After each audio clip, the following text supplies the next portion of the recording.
oknum anggota polisi berinisial Y digerebek saat tengah berduaan dengan istri orang di sebuah penginapan di kawasan Miramareu, Cibalong, Garut, Jawa Barat.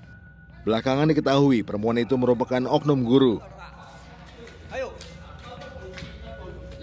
Penggerebekan ini dilakukan oleh suami dan keluarga oknum guru yang datang ke penginapan. Suami si oknum guru juga sempat berhadapan dengan oknum polisi tersebut.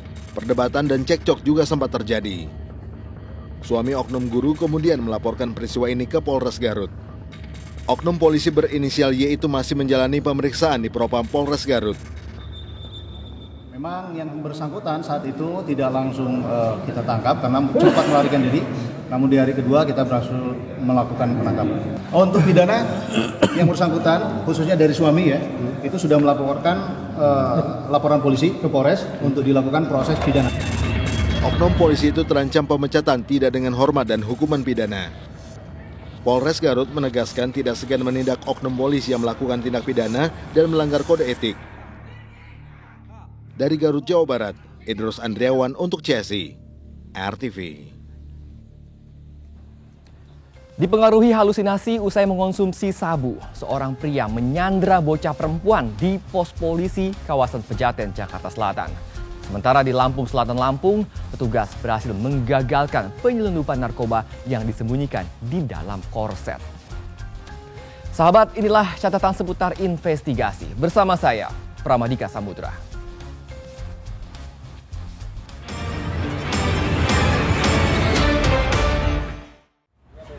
Kamu bawa kemana ini Troy? Di mana? Ambil di mana? Lepas dulu ini. Pria ini sengaja menggunakan korset yang dililitkan ke beberapa bagian tubuhnya untuk menyelundupkan narkoba. Dari hasil penyelidikan, upaya penyelundupan itu akhirnya berhasil digagalkan petugas. Pelaku berinisial RF bersama dua rekannya BD dan ZA berhasil diringkus saat hendak menyeberang melalui Pelabuhan Bakauheni, Lampung Selatan, Lampung menuju Pulau Jawa. Diduga ketiganya merupakan pekerja migran Indonesia atau PMI asal Malaysia yang bekerja sebagai kurir narkoba. Saat penangkapan, ketiga pelaku tengah membawa 7 kg sabu dan 204 butir pil ekstasi.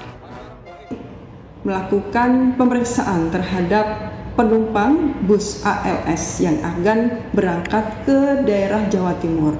Nah, di sana terlihat ada 3 orang yang mencurigakan dan diperiksa dan ternyata memang di tubuh mereka terdapat sabu dan juga pil ekstasi. Dimasukkan atau diletakkan di pinggang yang bersangkutan dan dibungkus dengan korset. Jadi pinggangnya itu ditutup dengan korset. Satres Narkoba Polda Lampung masih melakukan pengembangan kasus penyelundupan narkoba tersebut, termasuk menelusuri kemungkinan jaringan internasional. Atas perbuatannya, para pelaku terancam pasal tentang narkotika dengan ancaman hukuman maksimal 20 tahun penjara. Dari Lampung Selatan, Lampung, Ferry Novianto untuk CSI RTV. Berkendara dengan selamat di jalan raya tidak hanya membutuhkan keahlian, namun juga kewaspadaan dan kepatuhan dalam berlalu lintas. Dan berikut tips dari Brigadir Putu Fungki agar kita selamat di jalan raya. Halo sahabat RTV, berjumpa lagi bersama saya Brigadir Putu Fungki. Sahabat RTV, pelanggaran lalu lintas terjadi hampir setiap hari. Dan hari ini ada pelanggaran lalu lintas apa ya yang sudah terekam? Mari kita saksikan bersama videonya. Ya sahabat, apa yang terjadi ya? Oh, ada kendaraan yang tiba-tiba, astaga. Jadi ada kendaraan mobil ini ya sahabat yang berhenti mendadak, kemudian mungkin dia mau berbelok ke kanan tapi mungkin tidak jadi gitu ya. Dia langsung ambil kiri lurus, kemudian ada motor dari arah belakang. Karena kendaraan ini mobil yang merekam ini ngerem mendadak begitu ya, sehingga membuat pemotor yang di belakangnya juga kaget sehingga jatuh. Wah, ini bahaya sekali ya sahabat. Di jalan raya atau dalam berlalu lintas untuk berbelok itu ada loh aturannya sahabat. Karena memberikan sein sebelum berbelok itu penting untuk menjaga keselamatan di jalan raya. Ya, jadi sahabat sebelum berbelok pastikan sahabat memberikan sein sekitar 30 hingga 50 meter sebelum titik belok agar pengemudi lain ini memiliki waktu cukup untuk bereaksi. Dan apabila kejadian seperti yang ada di video ini sahabat, ya, sahabat merasa salah jalan, ada baiknya melihat situasi kendaraan di sekeliling sahabat dulu. Jangan langsung main masuk ke jalur utama lagi karena ini akan membingungkan pengendara yang lain. Kemudian sahabat kita dalam berkendara juga harus mematuhi batas kecepatan ya, jangan ngebut-ngebut. Ya salah satunya untuk menghindari kejadian seperti yang ada di video ini. Tiba-tiba ada mobil berbelok atau masuk ke jalur utama, karena kalau kita dalam kecepatan tinggi akan mempersulit kita untuk bermanuver dalam waktu yang singkat. Jadi dari video ini sahabat bisa kita ambil pelajarannya ya, bahwa dalam berlalu lintas kita tidak cuma memikirkan diri kita sendiri. Banyak pengguna jalan lain yang bisa saja menjadi korban dari keteledoran kita. Jadi ayo kita tingkatkan lagi kesadaran akan pentingnya berlalu lintas.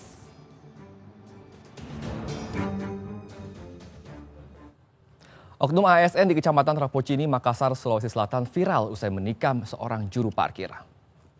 Pelaku sempat menyamar sebagai petani cengkeh di daerah lain untuk menghindari penangkapan polisi.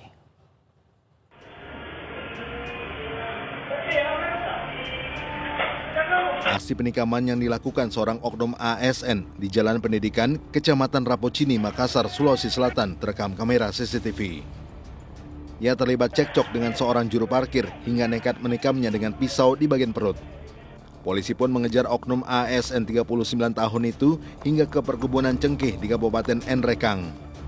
Selama persembunyiannya, pelaku ternyata menyamar sebagai petani cengkeh di daerah ini. Pelaku berhasil ditangkap dengan barang bukti senjata tajam yang digunakannya saat melukai korban. Berdasarkan pemeriksaan, pelaku mengaku penikaman tersebut dilakukan karena ia sedang di bawah pengaruh alkohol sehingga mudah tersinggung dengan ucapan korban. Sekitar dini hari di suatu warung kopi, di mana korbannya adalah seorang tukang parkir, kemudian juga pelaku adalah selaku ASN. Ya. Setelah kejadian, pelaku ini melarikan diri ke arah Nrekang. Nah, setelah kita ketahui posisinya, kita anggota Jatanras langsung bergerak ke TKP. Saat ini korban masih menjalani perawatan medis di rumah sakit akibat luka cukup dalam di bagian perutnya. Sementara pelaku terancam hukuman pidana maksimal 6 tahun penjara. Dari Makassar, Sulawesi Selatan, Samsul Altimen untuk CSI, RTV. Sahabat, seorang pria menyandra bocah perempuan di pos polisi di kawasan Pejaten, Jakarta Selatan. Diduga penyandra dipicu halusinasi pelaku usai mengonsumsi narkoba jenis sabu.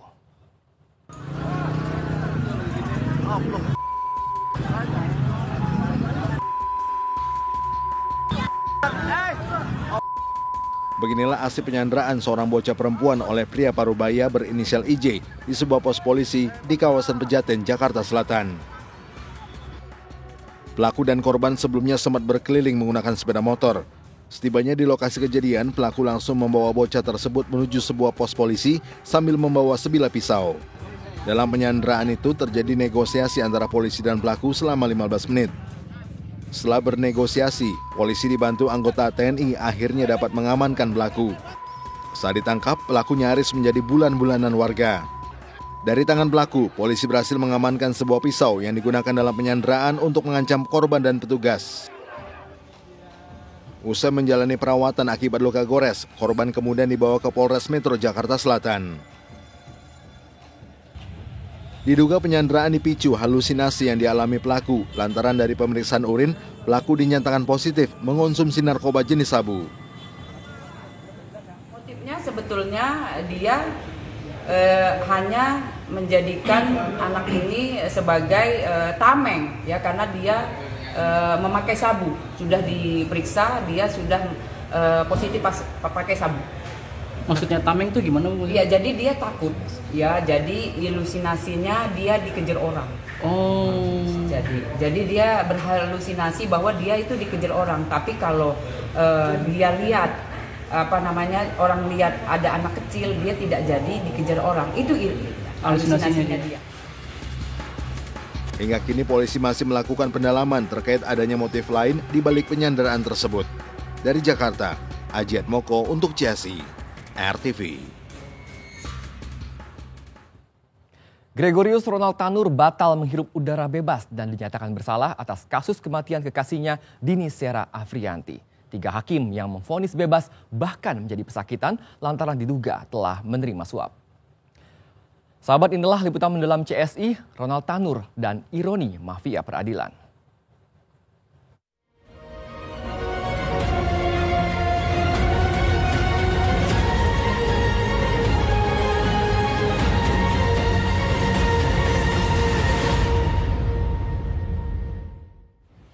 Penting Tuhan yang buktikan yang benar. Terima kasih. Itulah kalimat pertama dari Gregorius Ronald Tanur saat ia divonis bebas oleh Majelis Hakim Pengadilan Negeri Surabaya pada 24 Juli lalu. Oke, itu jelas? Jelas ya? Jelas apa yang boleh ditanyakan? Baik, dengan demikian pemeriksaan perkara kita akan selesai. Sudah selesai.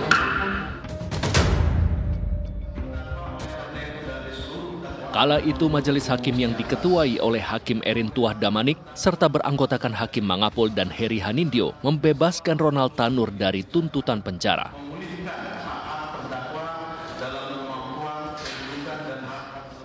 Padahal kasusnya tak main-main.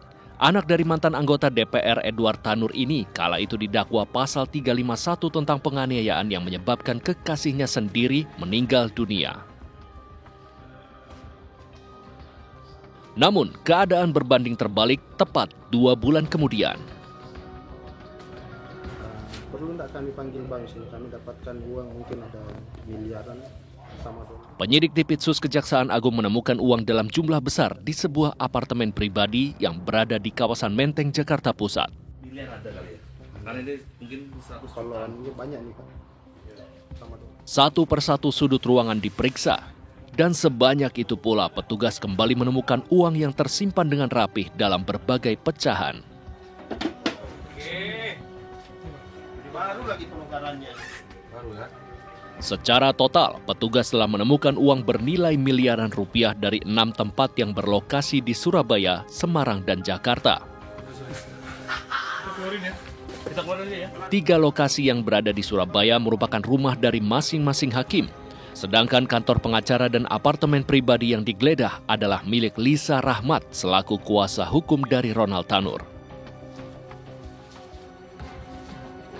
Uang-uang ini diduga sebagai pelicin alias suap dari Lisa Rahmat kepada masing-masing hakim yang memimpin jalannya sidang putusan perkara kasus kematian Dini Sera Afrianti. Memang sedari awal, banyak yang mencium gelagat mencurigakan dari kelima orang ini. Penyidik menemukan adanya indikasi yang kuat bahwa pembebasan atas terdakwa Ronald tersebut diduga ED, RM, ED, AH, dan M menerima suap dan atau gratifikasi dari pengacara LS.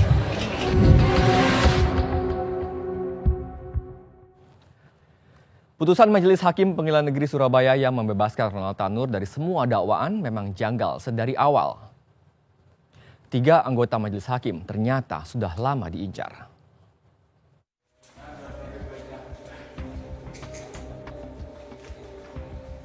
Heri Hanindyo, Erin Tuah Damanik, dan Mangapul. Ketiga nama ini memang sudah lama diintai petugas.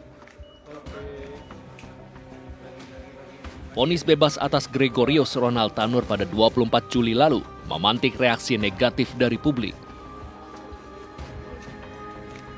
Banyak yang bertanya-tanya, bagaimana mungkin seseorang yang telah sangat-sangat jelas terekam dalam kamera CCTV tengah menganiaya kekasihnya sendiri bisa lepas dan bebas dari segala dakwaan. Kasus ini bermula pada 4 Oktober 2023 lalu di pelataran parkir sebuah pusat perbelanjaan di kota Surabaya. Saat itu, 3 petugas keamanan mal mendapati seorang wanita muda bernama Dini Sera Afrianti tengah tergeletak di tengah jalan dalam kondisi lemah tak berdaya dan penuh luka bekas penganiayaan. Peristiwa ini berlanjut di lobi salah satu apartemen yang hanya berjarak 1 km dari tempat kejadian yang pertama. Terekam dalam kamera CCTV, Dini diturunkan oleh seorang pria dan wanita berbaju hitam dari dalam bagasi mobil. Saat itu, kondisi wanita ini sudah lemas saat terduduk di atas kursi roda. Pak, telepon Pak. Pak Idris mati. Pak. Pak Idris mati. Ayo Pak. Pak, telepon dulu Pak. Idris mati Pak. Ronald Tanur sebagai kekasih sejak awal kejadian memang sudah terlihat oleh sejumlah saksi dan kamera CCTV.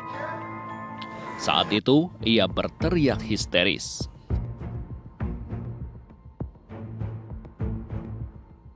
Dini yang berada di atas kursi roda saat itu sudah di ambang batas antara hidup dan mati. Dari gelaran rekonstruksi, terungkap jika Ronald Tanur telah menganiaya korban bahkan sejak mereka tengah menghabiskan waktu bersama di dalam ruang karaoke. Korban sempat ditendang dan dipukul dengan botol kaca hingga akhirnya dilindas dengan mobil oleh Ronald Tanur.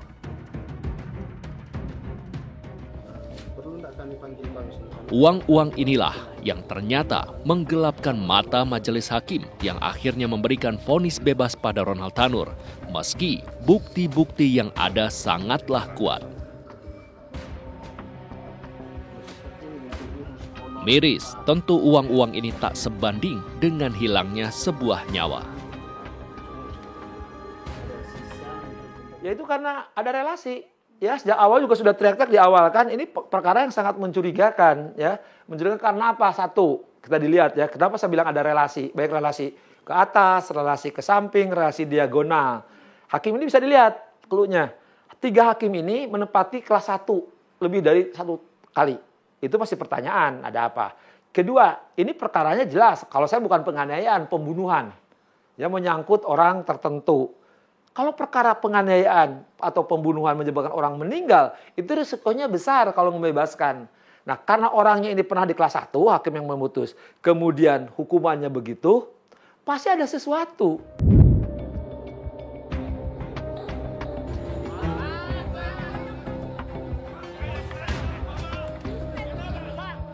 Jangan berhenti di 3 hakim itu. Siapa mafianya? Siapa yang nyuruh dia hukum bebas? Itu lebih penting bagi saya.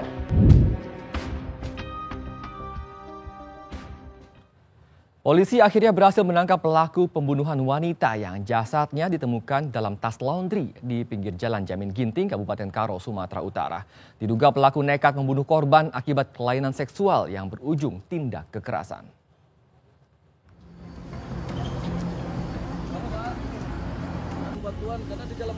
Kasus penemuan jasad wanita dalam tas laundry besar di pinggir Jalan Jamin Ginting, Kabupaten Karo, Sumatera Utara mulai terungkap. Diketahui, korban bernama Mutia Pratiwi alias Sela, berusia 26 tahun, merupakan narapidana kasus narkoba yang baru saja 3 bulan bebas dari penjara.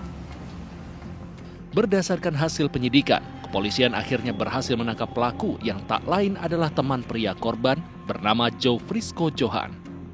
Diduga pelaku nekat menghabisi nyawa korban akibat kelainan seksual yang dideritanya hingga berujung kekerasan dan menyebabkan korban tewas.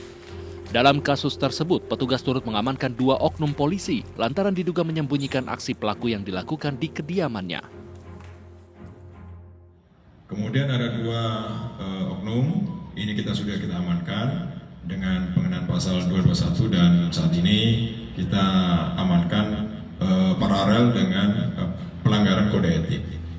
Korban sebelum berhubungan secara badan dengan pelaku, ini biasanya adalah melakukan sedikit kekerasan secara fisik. Untuk menghilangkan jejak, jasad korban sengaja dibuang dengan bantuan 4 rekan pelaku. 2 diantaranya yakni Sahrul dan Edi telah ditangkap, sementara 2 pelaku lainnya masih dalam pengejaran. Dari Medan, Sumatera Utara, Wahyu Maulana untuk CSI RTV. Kejahatan selalu ada di sekitar kita dan kewaspadaan menjadi satu-satunya cara menghindarkan diri dari bahaya. Saksikan catatan seputar investigasi setiap Senin hingga Jumat pukul 23 waktu Indonesia Barat.